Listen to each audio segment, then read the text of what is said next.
Sa kabila ng matatamis na ngiti ni Margarita ay ang mapait niyang nakaraang halos nagpahinto sa takbo ng kanyang buhay. 4 na taong nagtrabaho si Margarita sa Korea bilang isang chemical engineer hanggang sa unti-unti niyang napansin ang pagbagsak ng kanyang katawan. Sabi sa akin ng doktor, ako daw po ay potassium deficient. Ang sabi nila ay meron daw akong hypokalemia. Bukod pa dito, nalaman niyang may rheumatic heart disease ang anak at ito nga ang naging dahilan ng kanyang pagbalik sa Pilipinas. Dito ay nagtrabaho siya sa isang kolehiyo bilang guro hanggang sa Nalaman ko na meron akong cancer at ang masakit pa po ay malala na daw, 4th stage.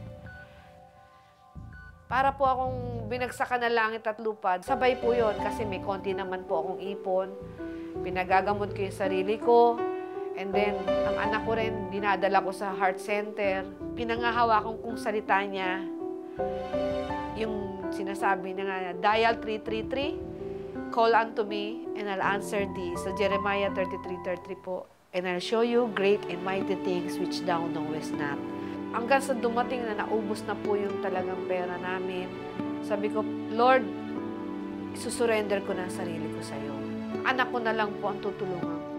Sa tulong ng pagpapagamot at pananampalataya niya sa Diyos, nasumpungan niya ang kagalingan at isang biyaya pa ang dumating sa kanila.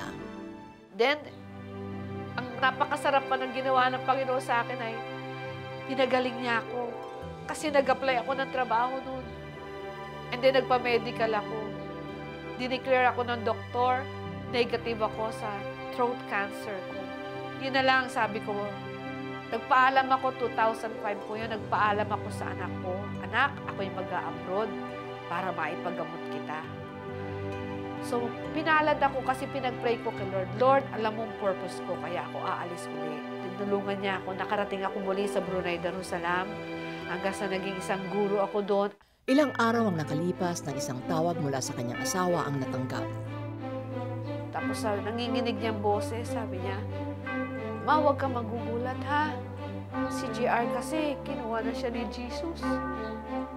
Sabi ko, Daddy, huwag mo naman akong biruin ng ganyan. Alam mo, nasa abroad ako, binibiro mo ko eh.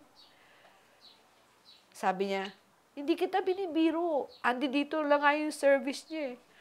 Nung pagkarinig ko po na service, umagulgol na po ako. Tapos,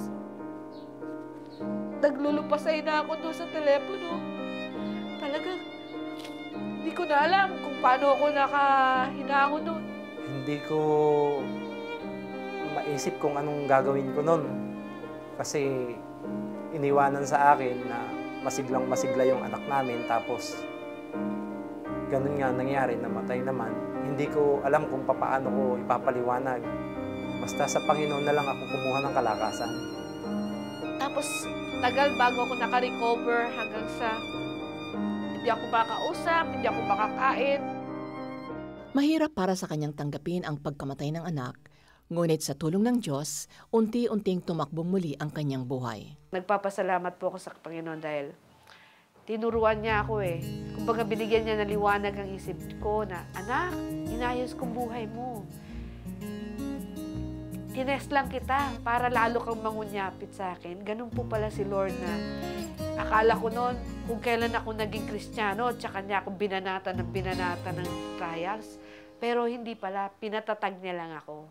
Sa pagkakataong ito, dahil sa malawak niyang karanasan sa pagtuturo, isa siya sa mga nabigyan ng pagkakataong maging bahagi ng bagong eskwelahan na sinimulan sa Brunei.